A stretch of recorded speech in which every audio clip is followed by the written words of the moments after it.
Epístola do Apóstolo Paulo aos Colossenses, capítulo 3, versículo 18, até o capítulo 4, do versículo 1. O tema: os deveres da família. Tradução RA, Revista Atualizada. Versículo 18. Esposas, sede submissas ao próprio marido, como convém no Senhor. Maridos, amai vossa esposa e não a trateis com amargura. 20. Filhos, em tudo obedecei os vossos pais, pois fazê-lo é grato diante do Senhor. 21. Pais, não irritei os vossos filhos, para que não fiquem desanimados. 22. Servos, obedecei em tudo ao vosso Senhor segundo a carne, não servindo apenas sob vigilância, visando tão somente agradar aos homens, mas em singeleza de coração, temendo ao Senhor. Tudo quanto fizerdes, fazei-o de todo o coração como para o Senhor, e não para os homens. Versículo 24. Cientes de que recebereis do Senhor a recompensa da herança, a Cristo o Senhor é que estáis servindo. Versículo 25. Pois aquele que faz a injustiça receberá em troco a injustiça feita, e nisto não há acepção de pessoas. Capítulo 4, versículo 1 diz assim: Senhores, tratai os servos com justiça e com equidade, certos de que também vós tendes o Senhor no céu. Antes de nós falarmos sobre os deveres da família, eu fiquei de citar aonde estaria o versículo que fala sobre a raiz da amargura, tá? Está em Hebreus, capítulo 12, e o versículo 14 e 15. Que Paulo, ou quem seja o autor que é desconhecido de Hebreus, a carta aos Hebreus, diz o seguinte, no versículo 14, sobre a exortação à paz e à pureza. Segui a paz com todos e a santificação, sem a qual ninguém verá o Senhor, atentando diligentemente, porque ninguém seja faltoso, separando-se da graça de Deus, nem haja alguma raiz de amargura que, brotando, vos perturbe, e por meio dela muitos sejam contaminados. Está aí o versículo. Então, a raiz de amargura, ela brotando, ela nascendo, ela gera em nós, de Hebreus capítulo 12, versículo 14 e 15, falando sobre a raiz da amargura. Realmente estava no livro de Hebreus. Voltando então aqui para Colossenses, no capítulo 3, versículo 18 em diante, e até o capítulo 4, versículo 1, vai falar sobre os deveres da família. Paulo agora traz de forma prática a necessidade de cada membro da família que está em Cristo compreender o que o texto está instruindo, ensinando e colocar em prática, tá? Isso é claro que isso vai caber a cada um dos membros que tenha o temor de Deus, que seja direcionado por Cristo e que o Espírito Santo esteja o guiando nesta direção, tá? É óbvio que muitas pessoas que poderão ouvir essas instruções irão talvez agir de forma antagônica, ou seja, contra a este ensinamento, achando que ela deve seguir a instrução conforme está na sua cabeça, tá? E nem sempre, por isso que muitas vezes os relacionamentos, seja eles familiares ou fora da família, com os amigos e etc., e irmãos em Cristo, às vezes eles entram em conflito porque essas pessoas, elas não temem ao Senhor, não consideram ela como seu Senhor, tá? Mas se pautam naquilo que elas acham dentro da sua visão espiritual, como já foi dito aqui em versículos anteriores. Ela se acha autoridade maior que Cristo e ela não quer estar submissa às ordenanças e às orientações que são dadas através da palavra de Deus, tá? Lembrando que essas recomendações, ela traz para nós a possibilidade de vivermos e seguir em paz com todos, como diz Hebreus, capítulo 12, versículo 14 e 15, tá? Então, assim, todo ponto que Paulo colocar aqui é um ponto crítico que nós devemos observar como membro e que nós, na verdade, na prática, é o ponto-chave que precisamos aprender e praticar no dia a dia, tá bom?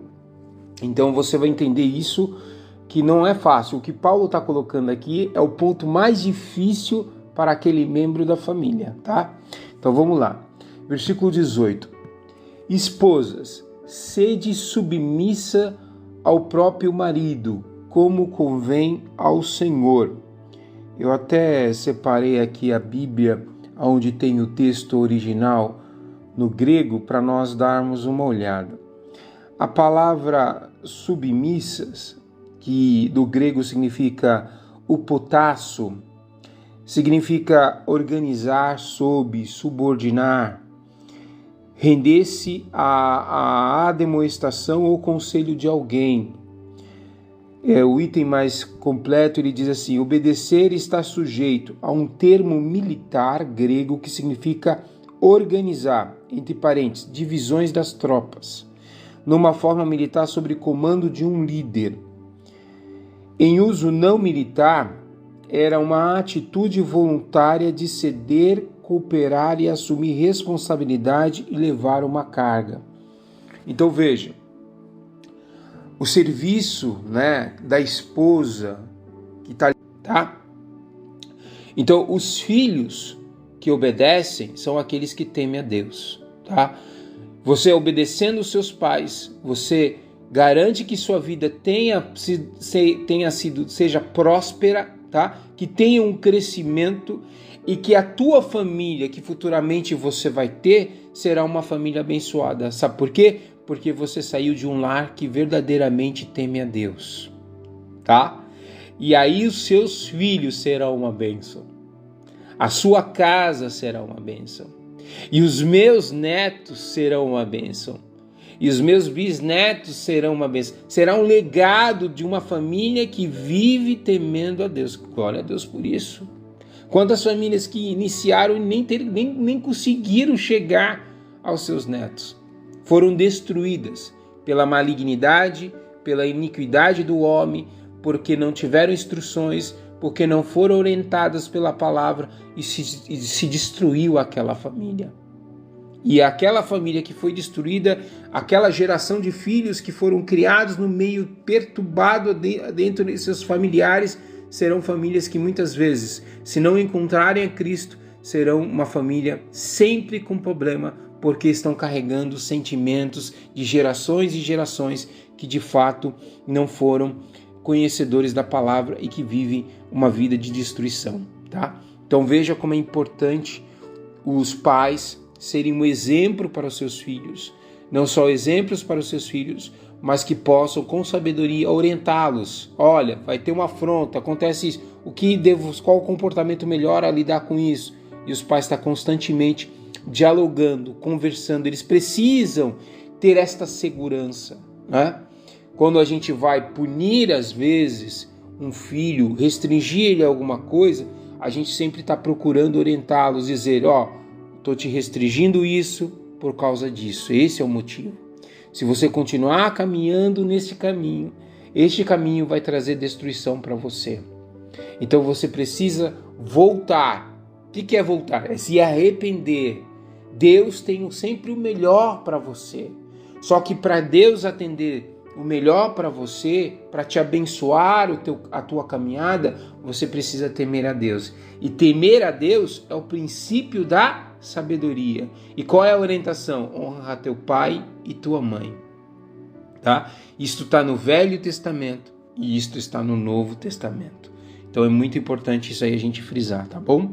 Espero que muitos filhos possam ouvir esta palavra e entenderem. Querem ter uma vida abençoada, querem ter uma vida próspera, querem ter uma vida que possa de ter paz com a sua futura família que Deus vai preparar para você, obedeça a seus pais. Observe se eles temem a Deus. Mas se meus pais não temem a Deus, se meus pais não conhecem a palavra, então é seu dever ensinar para eles, mostrar para eles que eles podem ser felizes no seu relacionamento, que o pai pode amar a esposa, que a esposa pode estar debaixo da autoridade do pai e ali ser uma bênção para toda a família, tá? Você pode pregar para a sua família, ser luz no meio das trevas. Por isso que Deus te chamou, tá bom? Versículo 22, servos, obedecei em tudo o vosso Senhor, segundo a carne, não servindo apenas sobre vigilância, visando tão somente agradar os homens, mas em singeleza de coração, temendo ao Senhor. Aqui a palavra servos, a gente poderia colocar a tradução como trabalhadores, tá? Então o cristão que teme a Deus e trabalha, graças a Deus ele tem um trabalho para sustentar a sua família.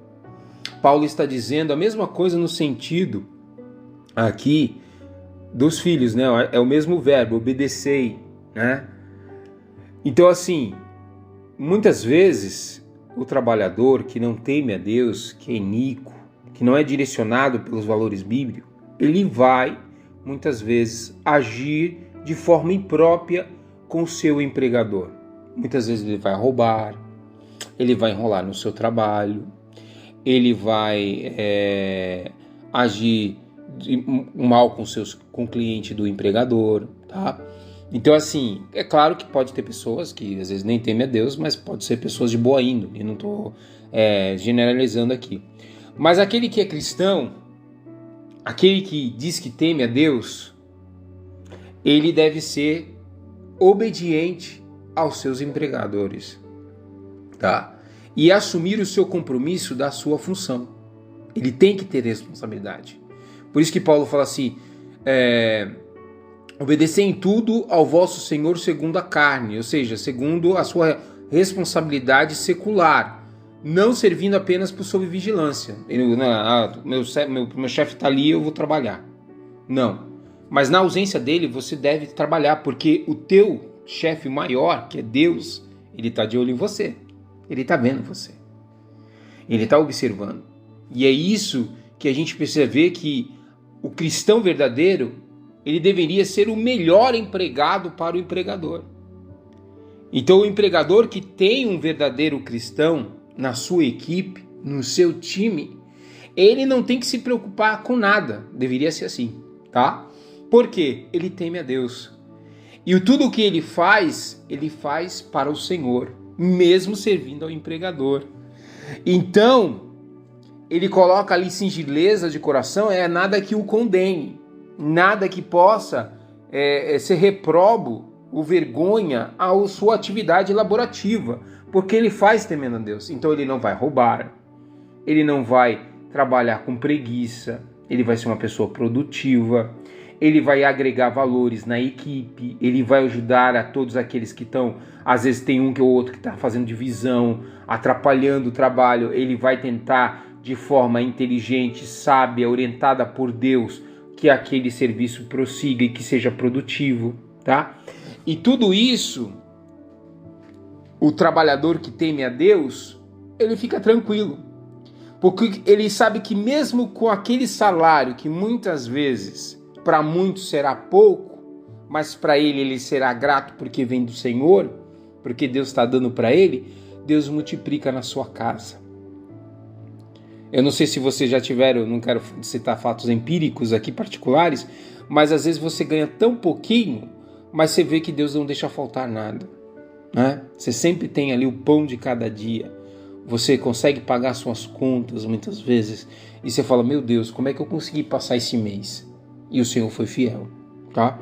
Porque Deus, ele vai vendo que você está agindo de forma certa, de boa índole. E Deus, então, ele é justo.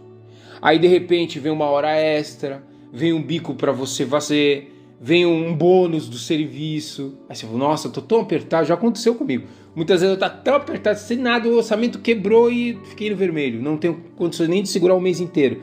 E quando a gente vai ver, vem um bônus, vem uma hora extra, vem às vezes um servicinho para você fazer extra, e aquele dinheiro é o que supre a necessidade daquela família. A família não está desprotegida, Deus está cuidando, tá?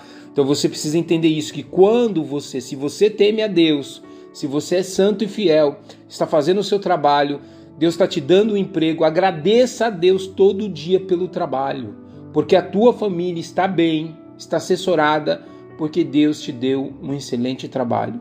Ah, mas eu ganho pouco. Glorifique a Deus por isso, porque é no pouco que Deus te coloca no muito, tá? Lembre-se disso. Então faça com alegria, vai para o trabalho, faça com alegria, deixa o teu chefe, o teu líder, entender que ele pode contar com você, porque você teme a Deus.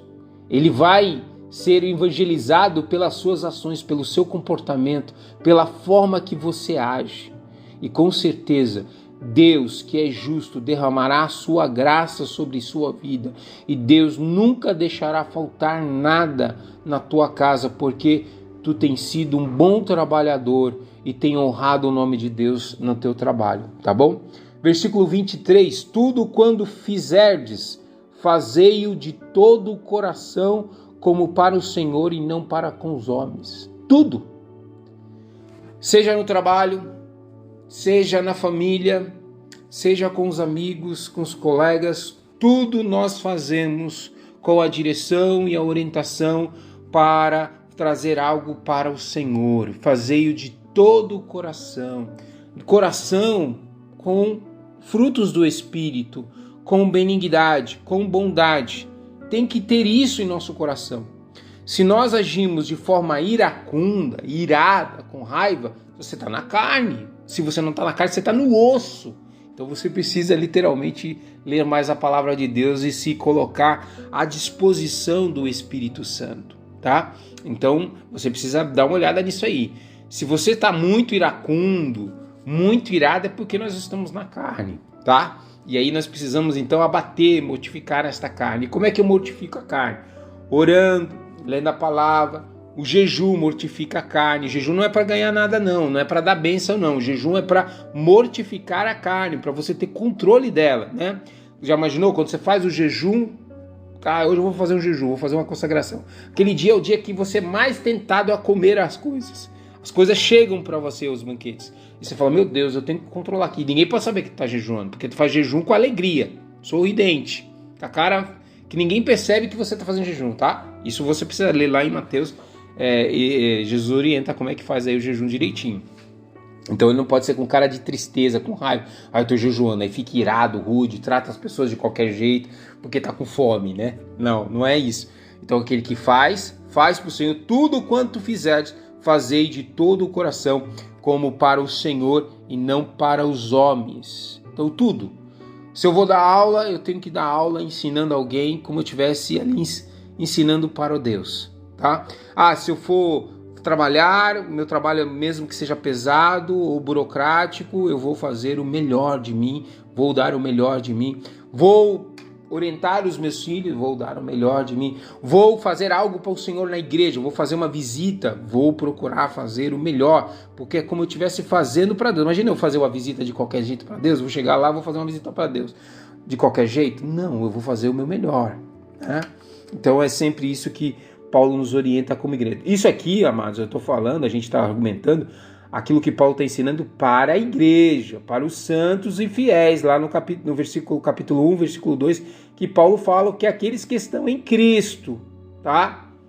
Aqueles que estão debaixo do cabeça que é Cristo, como já foi citado nos versículos anteriores, tá? Agora, aqueles que não seguem isto, vão viver uma vida iracunda, perturbada, não perdoam, vive de qualquer jeito, vive pecando, não teme a Deus. Vai fazer o quê? Vive a infelicidade, vive tristeza.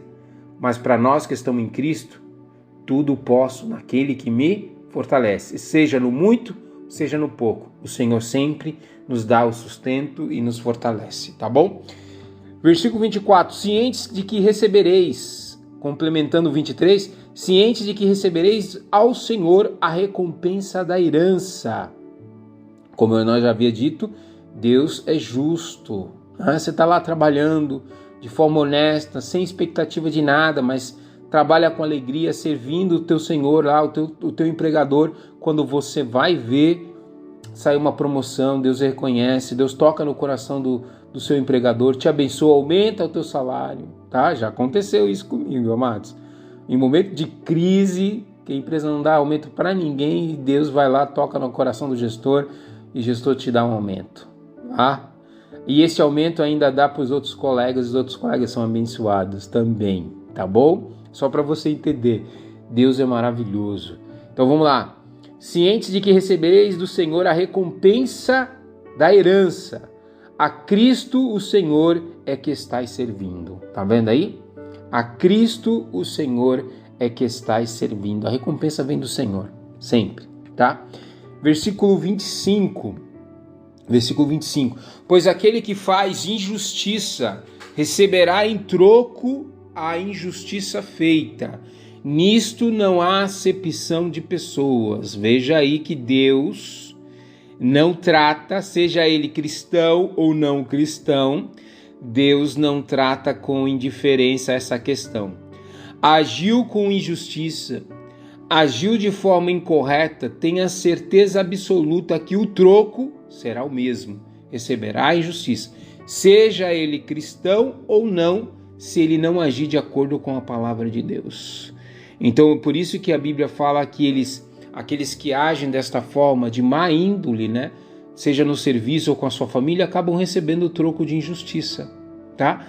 Ele é injusto no trabalho e ele é injustiçado no trabalho, né? Às vezes ele é até promovido, pode ser até promovido, mas ele vai ter tanto problema naquela promoção que ele vai pensar, poxa, era melhor eu estar continuando na mesma função. Então veja, que o troco da injustiça, ela vem. E Deus não faz acepção de pessoas. Ou seja, não importa se ele é cristão ou não é cristão. Deus está vendo. Deus está observando. Deus conhece os corações. E se Deus está vendo que você é um cristão e que você age de forma correta, e aquele que é cristão ou não, que é o teu empregador, ele age com má fé contigo, fica tranquilo que a injustiça ele receberá, mas a justiça de Deus você recebe. Tá? Então teme a Deus, faça isso com sigileza de coração, Deus vai te abençoar e muito. No capítulo 4, que é a continuidade deste contexto, do versículo 1, por isso que nós lemos, vamos ler aqui.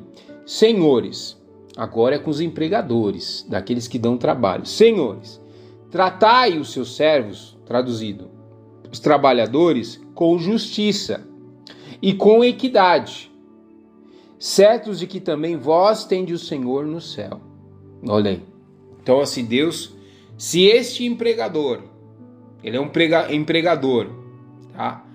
Que teme a Deus, que conhece a Deus, ele fala, tratai os seus empregados com justiça e com equidade. O que é tratar com justiça? É ele atender aquilo que está por lei. Fazer tudo aquilo que está dentro da lei, né? Dar as condições seguras para que o trabalhador possa exercer o seu trabalho, que o salário seja justo de acordo com a atividade do trabalho, né? E que haja com igualdade e não fazendo acepção de pessoas, né? Se aquela função a pessoa trabalha como ajudante, o salário do ajudante que está ali, ele tem que ser igual para todos, ele é ajudante.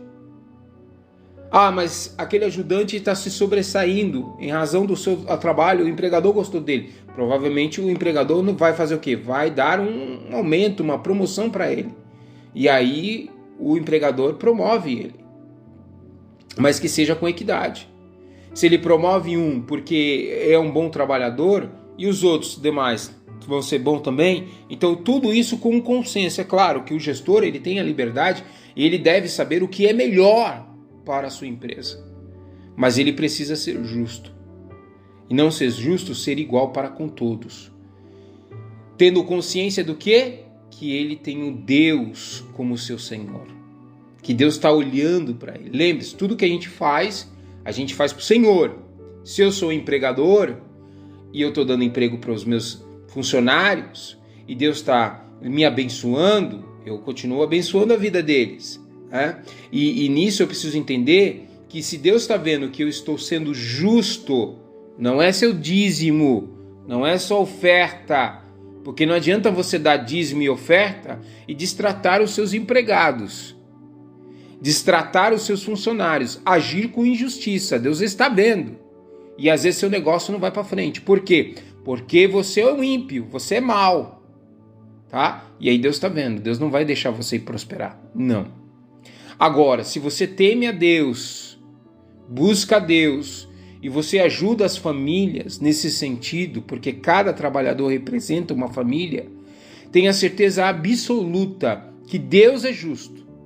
Deus vai trazer clientes para você, Deus vai abrir as portas de novos contratos, Deus vai ser contigo e Deus vai prosperar na sua vida, tá? Isso é fato. Agora, seja justo. Ser justo é ser justo de acordo com a palavra, fazer com alegria, tá? Então, para isso você vai ter que ter uma visão de sabedoria, pedir a Deus graça, para que Deus te dê gestão e orientação a respeito disso. E aí tá aqui então, todas as orientações que o apóstolo Paulo deu para a família, para nós no dia a dia. Que maravilha, que pena, que eu espero que todos, possam ouvir esta palavra e que de fato possam entender isto, compreender e viver isso na prática, porque isso te traz a paz, a felicidade que tantos aí fora no mundo buscam de forma injusta e que nunca vão alcançar a paz em seu coração, porque vivem enganando os outros e sendo enganados, tá? Mas nós que temos a Deus e fizemos para Ele tudo o que nós podemos fazer é para Cristo, e para isso Deus é justo e Ele derrama suas bênçãos sobre nas nossas vidas, tá bom? Vamos orar e agradecer a Deus. Pai, nós te agradecemos por esta palavra maravilhosa, a qual nos trouxe instruções importantes para que nós possamos se relacionar com a nossa família, no seio da família, também em nosso trabalho, em nossas relações profissionais, ocupacionais. E vemos o quanto é importante termos a sabedoria de entendermos tudo isto. E sabemos que Deus está olhando por nós, nos protegendo. E sabendo que muitas vezes, naquilo que é singelo e pouco, Deus tem garantido todo o sustento da nossa família. Por isso somos gratos, Senhor, porque o Senhor tem cuidado de nós. E esta palavra é uma palavra que edifica muitos lares, que irão edificar muitas casas, que trará a mente aberta àqueles que realmente querem te servir, mas nunca foram instruídos na palavra de Deus, e que de fato o Espírito Santo possa falar os seus corações, e que Deus possa então demonstrar muito mais do seu amor para as nossas vidas, que possamos em nossa relação conjugal viver o melhor de Deus, viver a nossa relação com a esposa e o marido, o melhor de Deus, aquilo que Deus preparou para nós, os nossos filhos, que as nossas relações ocupacionais possam ser bênção, a qual nós possamos ser abençoados e abençoar os nossos empregadores, e vice-versa, que os nossos empregadores possam nos abençoar e que eles possam ser abençoados com novos contratos, com novos trabalhos, e assim garantir todo o nosso sustento, Senhor. É o que nós te pedimos nessa manhã, que nós venhamos compreender esta palavra e que de fato sejamos alcançados pela tua misericórdia e graça. Por isso nós te pedimos todas essas bênçãos, Senhor, sobre nossas vidas. Em nome de Jesus. Amém. Que o amor de Deus, a graça do nosso Senhor e Salvador Jesus Cristo e as doces consolações do Espírito Santo sejam com todos e todos digam amém. Paz, um ótimo dia para você.